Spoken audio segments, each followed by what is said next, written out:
This is not our geng. Yeah.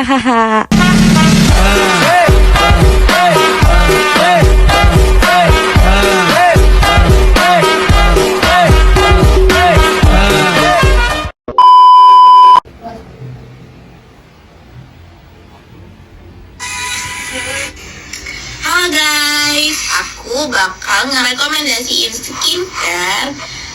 Dan skincare-nya itu namanya Glow Bomb. Nah, skincare ini tuh bagus banget untuk yang kulitnya kusam, berjerawat, dan sensitif. Nah, krim ini tuh bakal nyerahin kulit kusam kamu dalam 3 hari. Wah, cuma 3 hari. Cocok banget ini buat acara nanti. Di Shopee ada nggak ya?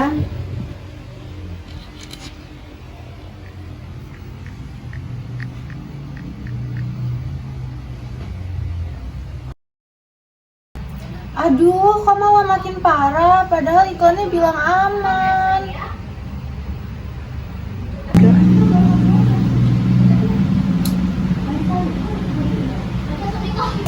Mesa. Iya, masukin. Sini.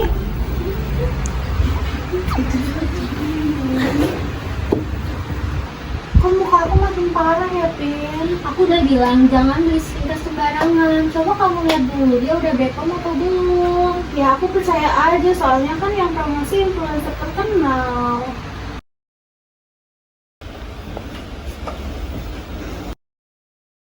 Maisa, kamu telah menjadi korban iklan menyesatkan. Aku datang untuk membantu memahami fakta.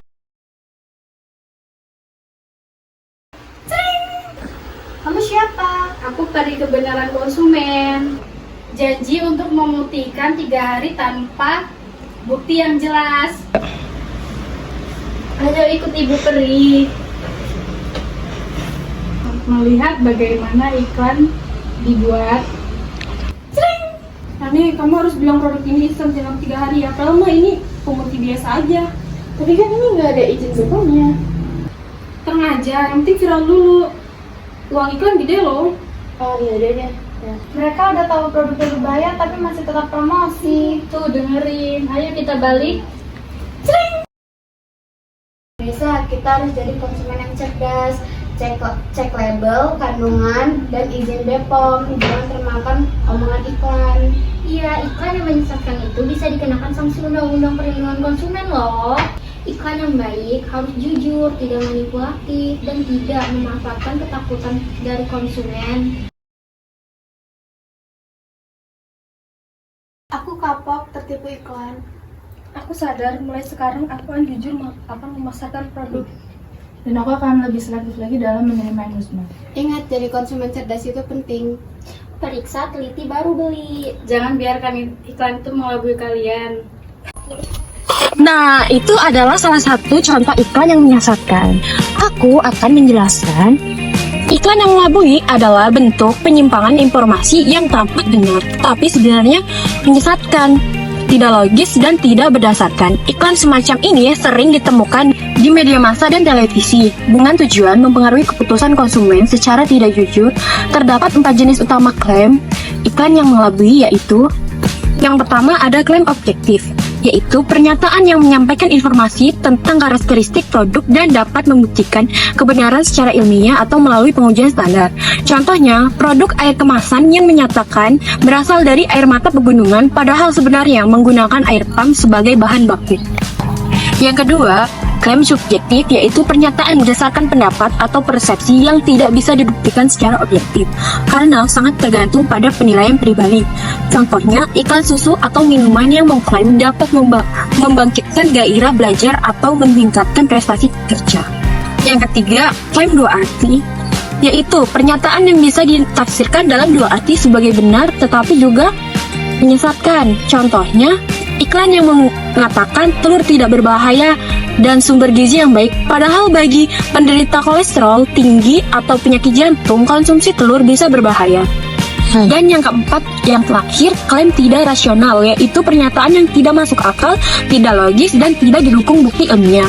Contohnya, iklan kecantikan yang mengklaim bisa menghilangkan perut wajah seketika, atau iklan mobil mainan yang dapat berjalan sendiri seperti kendaraan sungguhan. Konsumen bersikap kritis terhadap iklan. Konsumen tidak boleh langsung percaya pada setiap informasi yang diterima, melainkan harus mampu mengevaluasi dan memverifikasi kebenarannya. Sikap kritis ini penting agar konsumen tidak mudah tertipu dan dapat mengikuti. Produsen dan pelaku iklan juga dituntut untuk bersikap etis dan jujur dan menyampaikan informasi. Jika melanggar, mereka bisa dikenai sanksi dan mendapatkan reaksi negatif dari konsumen, pemerintah, bahkan pesaing. Contoh sikap kritis konsumen terhadap iklan, yaitu contohnya seorang brand iklan skincare yang mengklaim bisa memutihkan kulit hanya dalam 3 hari. Alih-alih langsung membeli, konsumen harus 1. Mengecek komposisi produk, 2. Mencari ulasan dari pengguna lain, 3. Konsultasi ke dokter kulit, 4. Membandingkan dengan produk lain yang sejenis. Selanjutnya ada undang-undang dan peraturan terkait periklanan.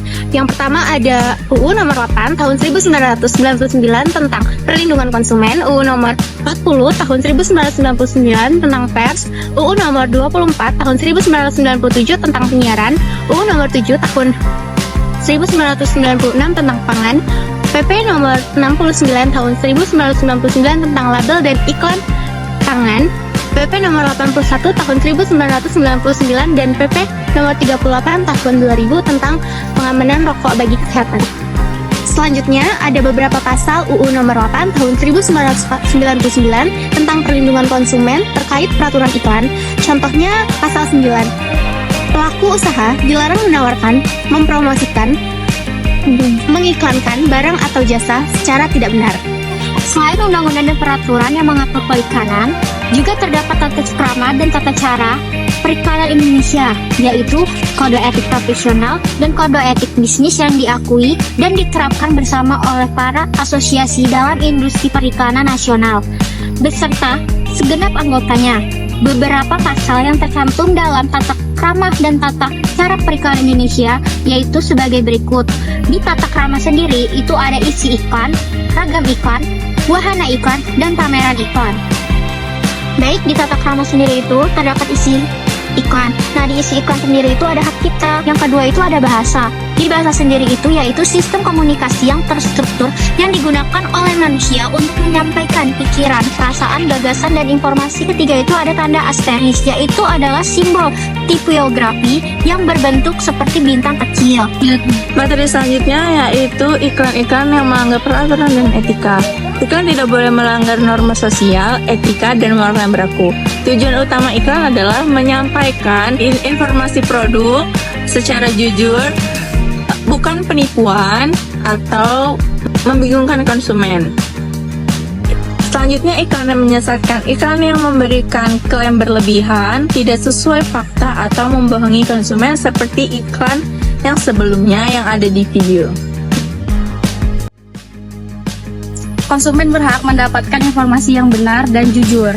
Banyak iklan melanggar peraturan dan etika periklanan, menyebabkan konsumen dan menerima informasi yang menyesatkan. Pelanggaran iklan dibagi menjadi 3 jenis, yaitu yang pertama ada substansial, yaitu iklan menyampaikan informasi tidak jujur dan melanggar hukum. Yang kedua ada profesional, yaitu pelanggaran hanya bisa dikendali oleh ahli. Yang ketiga itu ada situasional, yaitu masyarakat tidak menyadari adanya pelanggaran karena dianggap wajar.